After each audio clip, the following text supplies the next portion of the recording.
অনেকদিন ধরেই যেই সময়ের অপেক্ষায় ছিল ইন্ডিয়ান টিম এবং ইন্ডিয়ান ফ্যান্স, সেই সময় যেন এসে গেছে। অস্ট্রেলিয়ার অহংকার যেন চূর্ণ বিচূর্ণ করে দিয়েছে টিম ইন্ডিয়া। যখন টিম অস্ট্রেলিয়া 264 রানের টার্গেট ইন্ডিয়াকে দিয়েছিল, তখন অনেক ফ্যানই রয়েছে যারা বলছিল যে নকআউট ম্যাচে তো অস্ট্রেলিয়া এক অন্যভাবে খেলে। সো নকআউট ম্যাচে 264 রান, আবার দুবাইয়ের সেই স্টেডিয়ামে, এইটা মানে যখন পিচ অনেকটা স্লো হচ্ছিল প্রথম অবস্থায়, যদিও বা স্পিনের বিপক্ষে খুব ভালো প্রত্যেকটা টিমই খেলতে পারছিল, বাট তারপরও একটা শঙ্কা ছিল যে অস্ট্রেলিয়ার স্পিনের সামনে কি ইন্ডিয়ান টিম টিকতে পারবে। তো সেই চ্যালেঞ্জটাই কিন্তু ইন্ডিয়ান টিম নিয়েছে এবং সেই চ্যালেঞ্জেই কিন্তু ইন্ডিয়ান টিম জিতেছে। যেই কষ্ট তারা 2023 ওয়ার্ল্ড কাপ হারার পর পেয়েছিল, ঠিক সেই রকমই যেন আনন্দ পেয়েছে ইন্ডিয়ান ফ্যান্স। প্রত্যেকটা ইন্ডিয়ান ফ্যান্সের মুখের দিকে তাকালেই বোঝা যায় এক প্রকার অন্যরকম হাসি আমরা সেখানে দেখতে পাই। এই হচ্ছে ইন্ডিয়ান টিম। ইন্ডিয়ান টিম আবারও প্রমাণ করে দিয়েছে যে তারা কেন বেস্ট টিম এই পুরো ওয়ার্ল্ডের মধ্যে। তারা অবশ্যই বেস্ট টিম, সেটা তারা গতকালকের ম্যাচে দেখিয়েছে। 2023 ওয়ার্ল্ড কাপের পর যখন ক্যাপ্টেন প্যাট কামিন্স বলেছিল যে যদি কোনো টিমকে হারাতে চাই, সেটা যদি ইন্ডিয়া হয় তাহলে তো কোনো কথাই নেই, যে কোনো ম্যাচে হোক না কেন। আর নকআউট ম্যাচে হলে তো সেখানে কোনো কথাই নেই। এই কথাটাই যেন রোহিত শর্মা পার্সোনালি নিয়ে নিয়েছিল এবং টি-20 বিশ্বকাপে তাদেরকে সেমিফাইনাল থেকে আউট করেছে এবং আবারও চ্যাম্পিয়ন ট্রফিতে সেম টু সেমভাবে রোহিত শর্মা বলছে, गुरु रुको जरा सब्र करो, बोला ना धक्का धक्की नहीं करने का, आराम से लेने का। তো এটা যেন বারবার রোহিত শর্মা বলে দিচ্ছে অস্ট্রেলিয়া টিমকে। তো বরাবরের মতনই প্রথমেই টসে আসেন ইন্ডিয়ান টিমের ক্যাপ্টেন রোহিত শর্মা এবং আহ, স্টিভ স্মিথ অস্ট্রেলিয়ার ক্যাপ্টেন। এবং টসে এসেই রোহিত শর্মার জন্য আবারও বলতে হয় ব্যাড লাক, কারণ এই নিয়ে তিনি পরপর 11 বার টস হেরেছেন। পরপর একদম টানা 11 বার টস হেরেছেন, যেটা আসলেই খুব দুঃখকর। হয়তো সেটা তার কপালের সাথে ছিল না বা কপালের সাথে ম্যাচ ছিল না। তো গতকালের ম্যাচেও তিনি কিন্তু টস হারে, যদিও বা টস হারলেও মনের মধ্যে যে দুঃখটা ছিল সেই দুঃখটা কিন্তু একদমই উঠে যায়নি, সেই দুঃখটা কিন্তু লাঘব হয়েছে। তো টসেরই প্রথমেই অস্ট্রেলিয়ান টিম টস জিতে ব্যাটিংয়ের সিদ্ধান্তে আসেন এবং অবশ্যই ব্যাটিংয়ের সিদ্ধান্ত আসাটা খুব একটা খারাপ সিদ্ধান্ত ছিল না, কারণ পিচটা বর্তমানে বলতে পারেন প্রথম অবস্থায় ফ্ল্যাটই থাকে, যার ফলে ব্যাটিংয়ের ক্ষেত্রে অনেকটাই সুবিধা হয় প্রত্যেকটা টিমেরই।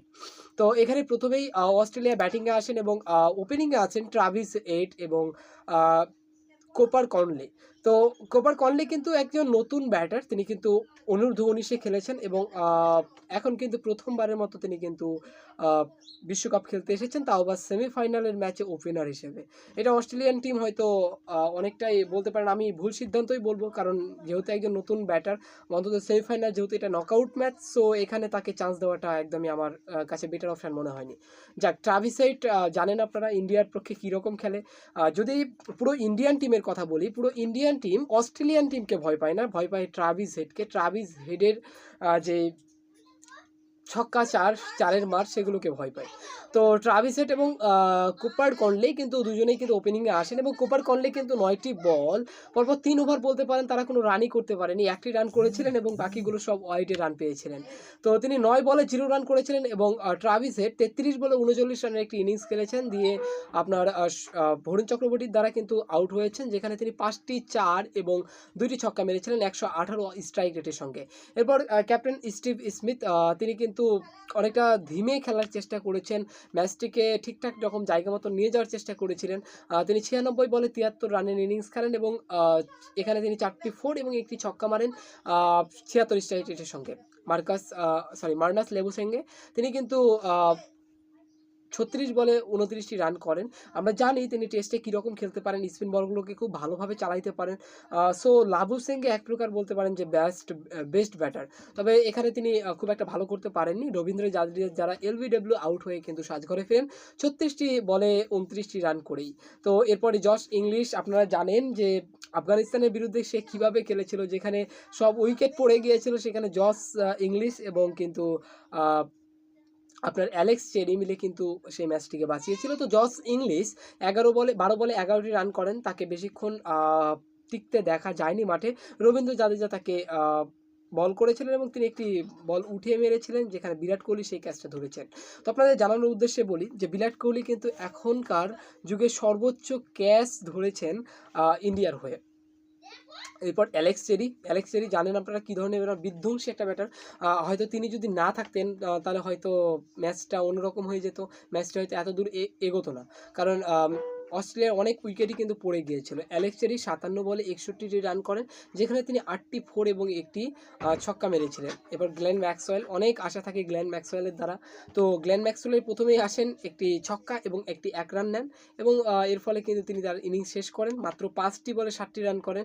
যেদিন ম্যাক্সওয়েল চলে সেদিন কিন্তু অন্যান্য টিমের চলে না, কিন্তু ম্যাক্সওয়েল যেদিন না চলবে সেদিন একদম মানে অচলনীয় হয়ে পড়ে। তার যে বলগুলো, খেলার স্টাইল দেখলে মনে হয় যে আসলে তিনি গলি ক্রিকেটে খেলছেন এরকম। আচ্ছা, এরপরই আসে বেন ডেওয়ারিশ।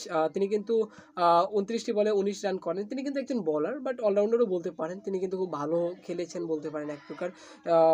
অস্ট্রেলিয়াকে এক প্রকার ব্রেক থ্রু এনে দিয়েছিলেন। অ্যাডাম জাম্পার ১২ বলে ৬০টি রান করেছিলেন।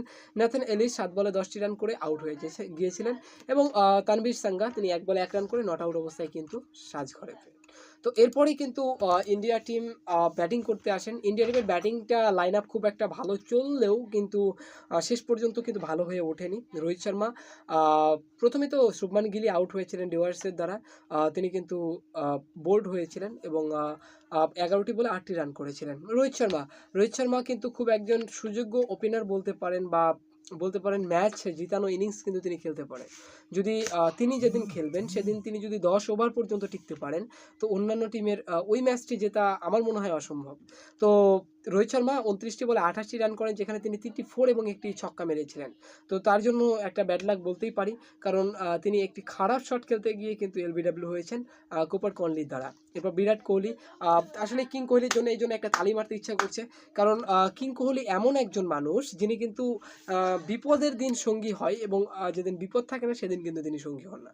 তো গতকাল বিপদের দিন কিন্তু তিনি সঙ্গী হয়েছিলেন।